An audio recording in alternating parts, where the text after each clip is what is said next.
such a strong player. So we'll see what he can do here. Okay, so we have the hatchery almost finished here, and the pool and extractor here. The Terran build from Taeja, again, very standard. Going to get that Reaper out here. Most likely follow that up with some Hellions and potentially a Banshee there. Yeah, we'll see if he goes for the Banshee. I think it's a good build on this map because the third is kind of far out there and kind of open. So that type of build is strong, just like it's strong on King Sejong Station. So we'll see if he does it, though, because it didn't work out for him last time. He may want to fall back into just regular Hellions into a stronger bio push. Well, you got to think of how frustrating it here right now is Taeja. After not really getting into a late game TVZ where Taeja is just so scary, he usually just outdoes his opponent by his multitasking alone. So let's see what happens this time around.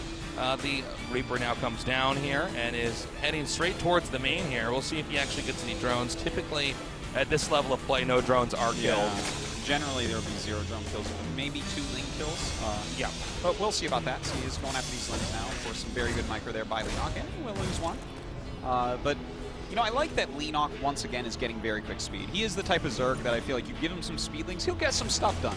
Absolutely. You know, some of these Zergs do like to go for a more mineral-heavy opening with a much later speed, but this is the style I like to see. With the Queens popping out here, this is basically where the Reaper harass ends, and he becomes a spotting Reaper, if you will. Just parks out there and tries to see if anything else is going to be coming out of the Zerg base. The quick expansion here from Taeja on the low ground is going to work out just fine. And now he'll swap the barracks and the factory here and start reactoring Reapers out. Or Hellions out, excuse me. And look at this. It seems as if he's actually just going to go directly into a third command center. So this is an extremely economic opening, one might say, Tastes. He's going to have a huge economy. One did say, in fact. You know, it's like a little bit greedy in the fact that if Leenock had decided, like, okay, I'm going to make a Baneling Nest and go after you, good chance he gets to kill him. But it doesn't look like that's what Leenock's going for. Leenock has his speed upgrade. That's great. He's going to be able to try to fight off Hellions with that, but he's just going to go ahead and take his third as well. And there he does just that. The creep is going to be spread out a little bit. Taeja, I think, will be in much better shape this time around with the triple command center. I don't think he's going to overextend. Even, granted, if he pushes out with the Hellions and the Reaper, that's fine, but I mean, he's probably not going to dive into the Zerg's base and try to get some kills. That did not work out in the previous game, and I think really for where Taeja's at in TVZ, there's no need for him to do that this time around. Plus, that would be a certainly pretty rough trip back to Korea for him if he knows he gets knocked out simply because he was feeding into his opponent. Really, it would be. You know, a much shorter flight than one from Europe to think about it, but it's definitely the case. And since he got a quick third command, it's more important that he keeps the Hellions live so that he can actually secure that third base quickly. Okay, so he's going to put a little bit of pressure on here. That hatchery will not be taken out. And the Fuelings are going to come up here and probably get an SCV kill here. Yeah, looks like he'll kill about one and probably have to just get out of there as there are 4 Hellions waiting for him. But he does see that there are more Hellions being made here. Sometimes we see Terrans make just a small number and then stop entirely and switch into something else. Okay, so we have the Evolution Chamber wall coming up here at the entrance right now, too. The Leenock's base and a scan there. He does see the double gases just being finished up and the drones going into their mine. He also saw the speed of these evolution chambers, so he realizes that this game at least, his upgrades will be ahead, not by a lot.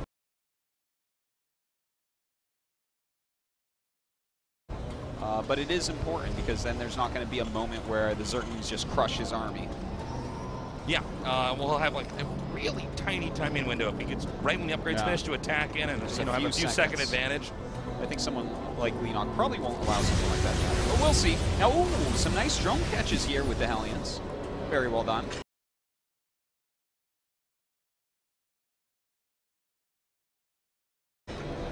And, of course, he's just going to be walking around trying to deny some creep.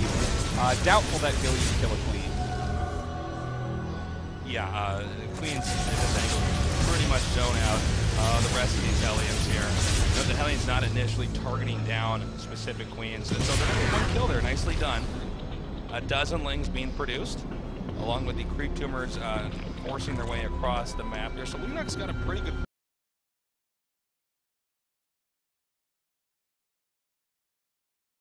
creep spread so far, despite Taeja going for an opener that's usually meant to minimize creep expansion.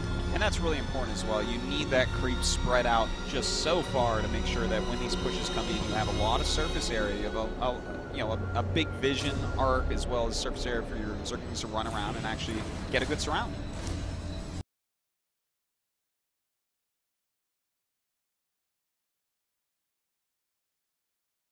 At Baneling's Nest, a little bit under halfway complete.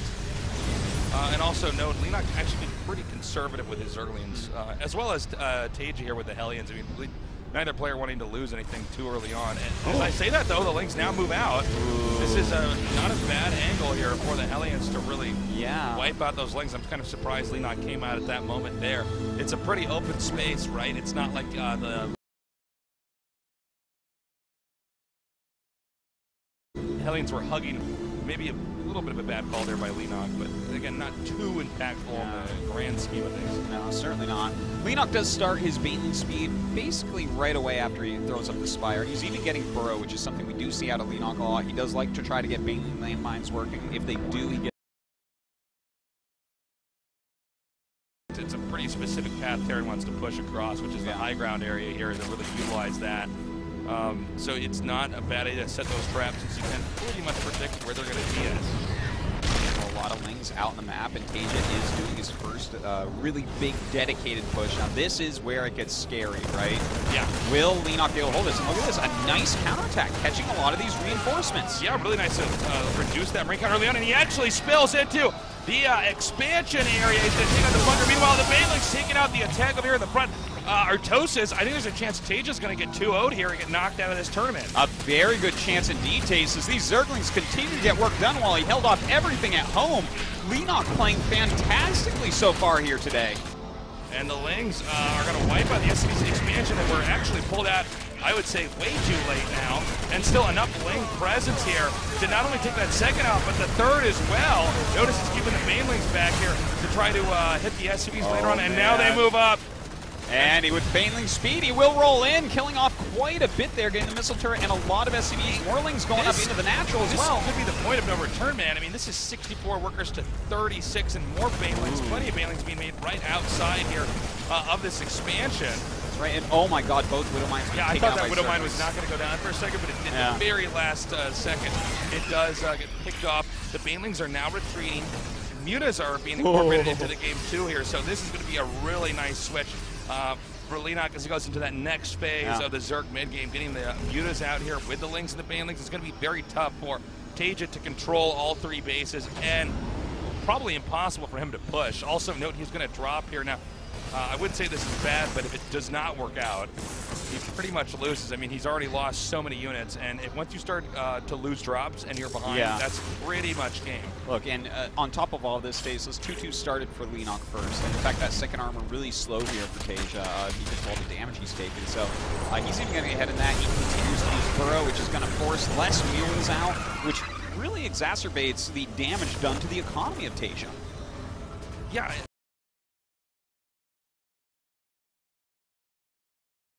Let's see what Taeja can do from here. I mean, I could suck out some of the Zerg army and win in a micro fight, but from here, Leenock, as you can see, expanding very comfortably to his fourth base, and I don't even know if Taeja's going to be able to push or attack that. I'm not sure. Like, he's going to have to just continue to keep his production up, continue to, you know, mine these minerals, macro up, and push across with great micro. We'll see if he can get that done. He's starting to push. A lot of mutas. That is a ton of Lings and Banes. Ooh, that mine was good for Leenock. That was a Zerg Widow mine right there, Texas. He's going to back up now. Now, note, the supplies are not too far off, and the worker count has caught up here for Taeja. And look at that. He's going to be able to clean up this drop in a matter of seconds. He has some Baneling landmines out on the map as well. Really smart plays here by Leenock, pushing back the army and leaving landmines as he runs.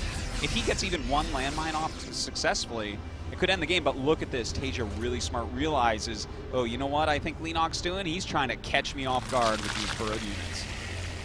Well, they both actually have some booby traps set up here on the map. I think the question is can Taeja out-control Leenock here? He usually does win based off his engagements here. Oh! That's huge! right before the missile turret finishes. A huge Baneling landmine. Yeah, and more Banelings are now coming in, and the Marines are forking out, but I think there's just literally too much of Zerg everything here. Notice he's not even sending all the Banelings to attack there. Instead, he goes northbound up here to where the Terran's third is. Terran cannot afford to lose this base. SCV's being obliterated right now. The command center has been picked up. Oh my god, look at this. 47 SCVs to 76 drones. He's not mining from his third base. We have just Zerg everywhere. And sure, he's lost his mutas. That's the one thing that's going well for Taeja. Very few mutas left over, but Leenock has complete map control, a better economy. His upgrades are fantastic. Everything is going very well for him. From here, I wonder how much longer Taeja can hold his third, really.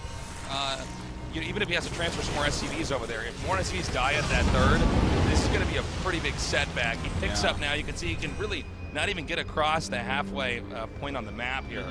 And by the way, the creep is getting closer and closer and closer to Taeja's third base.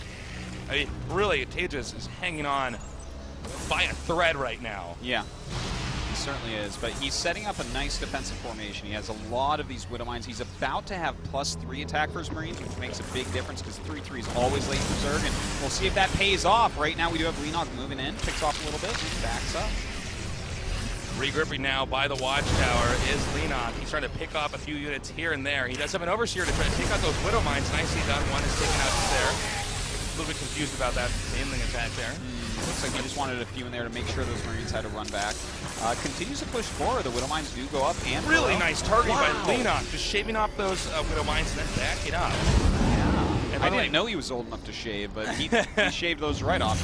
You know, also Muta attack is +2 attack just finished now. Oh God, yeah, so that's right. Yeah, that's a big deal. Really important. That's a lot of additional damage here, especially when you consider the Muta count for Leenock is pretty high. If you ask me, the scariest Zergs are the Zergs that upgrade their mutas all game. Oh yeah. Like, well, mutas can really give you a bang for your buck if you just control them well. The amount of damage you can do, not just to attack and everything, just to bases and workers in general. Okay, another attack coming in here. Taeja cannot afford to lose the third. His army now retreating back to the second. Most of those Marines wiped out. And I don't see anything good happening to these SCVs up here as they are all going to be wiped out. Oh, that's right. These Banelings killing everything. Even supply depots at this point. All those SCVs gone. Leenock right now in the supply lead by about 80. At this point in time, Leenock having so many Banelings, you could use them on destructible rocks or something at this point in time. I don't know, man. Taeja's picked up the third. Wait, excuse me, did he get the command center third? No, the command center did fly away. Okay, he got that back there. He does have an additional base down here at the bottom left, but it's not being used just yet. I would say Leenock is just 1 or 2 strong attacks away from closing out this game. Really, Taeja needs a miracle in order to come out with a lead here. Yeah, this is pretty rough. And look, he's making a planetary. Planetary. Bears. But really, like, the fact that he's making that shows he doesn't have time to go down there. Oh my God! Oh wow. Okay, so there's a lot that can go wrong here for Taeja. Leenock is setting this game up to finish very strong, strongly in his favor. As you can see, he can lift that base. Now, the problem with getting a planetary, it's not. Well, I shouldn't say it's bad, but one of the factors here with a planetary is you can't pick it up. So as you can see, the muta's coming in here now, and guess what? The planetary can't leave. That's right. And get SCVs to just repair under it as it flies away. So really, Taeja is stuck, forced to hold that position. You can't lose that position or he essentially loses the game. Yeah, and I think we're going to see a massive Baneling attack into it, which is just something you can't stop. You have to stop the Banelings before they get there. You see 10 more making, and I think this may very well be the... Oh my God. Well, there was what Taeja needed to stay in this game was a Baneling mine hit like that, but as I say that, the Lings and Mutas now come up here to the second, and there's just no answer to this here at the second base, and I have no idea how many workers have been killed here, Artosis, but I think it's in a very, very high number. The CC is floating away, but as you can see here, with those upgraded mutas, and again, that's +2 attack, +3 attack on the way here. The amount of damage he can do, and the limited number of attack units that Taeja has, it really makes it almost impossible to defend everywhere. Dude, after this series, like, the way that Leenock has been playing, if I'm Bomber on the other side, I'm like, uh-oh. Yeah, I might have to play this guy in the finals. This is pretty sick. You know, he's using Burrow so well. He's all over the place. He's being aggressive, and he's microing perfectly during these battles. I just now noticed here, Leenock actually with an additional base there at the bottom right. I mean, Leenock has so much of the map. Yeah. He can barely even utilize all the expansions he has at this point in time. He's probably just going to get gases there and try to mine that until the minerals get mined out in his other bases. Meanwhile, okay, nice move here by Taeja. Just try to get something like going on. You know, you had that nice Widow Mine defense near the planetary, and now, I mean, this is a pretty good drop. Unfortunately, he's not going to quite get the hatch. Oh my God. Yeah, how many? Barely. That was like a 1 hit point hatchery or so. That's something like that. You've got to kill that. Well, I don't know if he'll be able to get back over there. We'll have to see. You know, when you get the hatchery that low, you can pretty much predict Terran's going to try to come in there again, and sometimes it's a bit of a double-edged sword. You get it low, but if you don't kill it, it's not. Yeah. It's only good if you kill the hatchery. It doesn't matter if you damage it, because when you get it that low, Zerg can probably predict you coming in there and end up eating up some of your drops before they even do any damage. Might even just leave units there. Yeah. You know, that's definitely a possibility. Now, we do have another base being taken by Taeja. He goes in a different area that's closer to his now functional third. And you know what? Taeja's fighting back much better than you would expect, but with Leenock switching into Ultra Infestor, this army doesn't beat Ultra Infestor. No. It just does not, Tasteless. He needs, like, a lot of Marauders and quickly. Okay, well, I gotta say, Taeja does have some serious presence on this map, and he has actually gotten a 4th base, which is surprising considering how this game has gone. Yeah. It really goes to show you how strong Taeja could be if he didn't take so much damage with the attacks earlier on. But again, so many workers have been killed this game. We now have Terran down to 38 SCVs, and the command center taken out. That is beautiful. That is so good there by Leenock, because he takes it and he just leaves. Yeah, it's like, okay, I'm just not going to make any mistakes from here on out. Exactly. I'm just going to have all these perfect attacks and just keep being ahead of you until eventually you are out of options. He's even getting the Greater Spire. He's going to go for the Nest T composition, perhaps, a bunch of Ultras and Broodlords. That's what you do when you are, like, so ridiculously far ahead. But if Taeja figures this out, maybe he can get into Marauders, maybe he can get some Vikings out and do something about it. You know, he's got to get some very efficient engagements coming up, or he's just going to lose and be out of the tournament. And I think no one expected, like, you know, an hour into the Taiwan Open, Taeja's gone. Yeah, this is weird. I really actually thought Taeja was going to win this series. As good as Leenock is, I thought Taeja for sure, but I mean, so far in this entire series, we have not seen Taeja get an edge. Now, granted, he is doing a pretty impressive job of staying alive here. By the way, even more workers killed. I can't even. We're getting in the hundreds here for the amount of workers that have been taken out. It's definitely over 100, I would say. Oh, man. Oh, my God. And another command center is going to be taken out here. Yeah, that's going to die. And Taeja's actually pushing across the map. This should be pretty straightforward here for Leenock. He's just going to regroup his army, come in and sandwich that attack. By the way, a lot of burrow bailings over there, just off camera to the left of where that expansion was at. And the question is, can Taeja make it work with this attack? Oh! Fungal plus Baneling equals GG, Tasteless. I think we're going to have to see Taeja tap out. There it is. GG. Wow. And Leenock takes out Taeja, and this is kind of a big deal because he is on Yowie Flash Wolves, which is one of these local teams. You know, he's been down here practicing them a lot, playing with them a lot, and the crowd going wild for him. Really impressive showing there. And that's probably it for him worrying about Terran. Yeah, I mean, if he has to worry about Terran or Protoss anymore, it's because he's in the finals. So Leenock right now has to be feeling fantastic, as